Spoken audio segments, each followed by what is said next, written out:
On m'a donné ici l'occasion de prendre l'exacte mesure des difficultés que vivent les populations de l'arrondissement de Sindian et à travers elles, celle de toute la Casamance.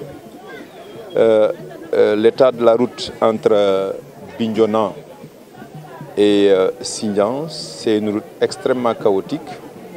Et quand je suis arrivé à Sindian, j'ai écouté les femmes, j'ai écouté les jeunes parler des difficultés quotidiennes qu'ils vivent. Et cela, je crois que dans ce Sénégal du XXIe siècle, il est inacceptable que dans un pays où on parle d'un budget de 4 000 milliards par an, face à un gouvernement qui parle de levée de fonds autour de 8 000 milliards, que l'on puisse en tout cas vivre effectivement cette situation-là.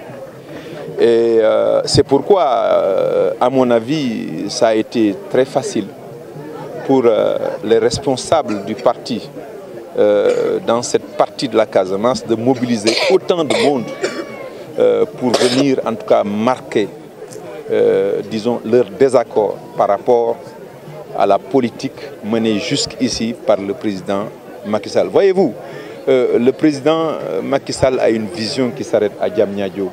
Le président Macky Sall a englouti le Sénégal dans un trou. Et nul doute qu'il n'a pas les prérequis en termes d'expérience, en termes de compétences pour sortir le Sénégal de ce trou-là. Et vouloir effectivement faire ce qu'on appelle du soul-bouki sur le bouki. Parce qu'en fait, avec justement ces engagements-là, il va essayer de payer des dettes qu'il aura donc contractées effectivement au cours de son septennat.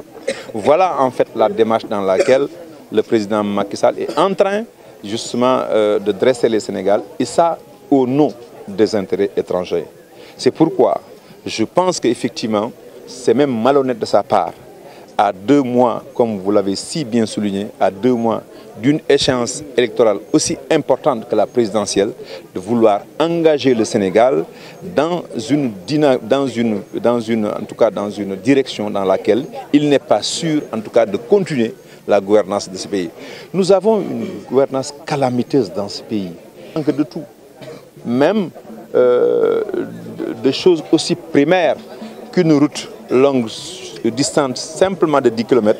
Le gouvernement de Macky Sall, effectivement, n'a pas voulu en tout cas mettre cette route au bénéfice de ces populations-là. Je pense qu'effectivement, c'est malveillant de sa part de vouloir conclure, d'engager le Sénégal justement dans cet abysse.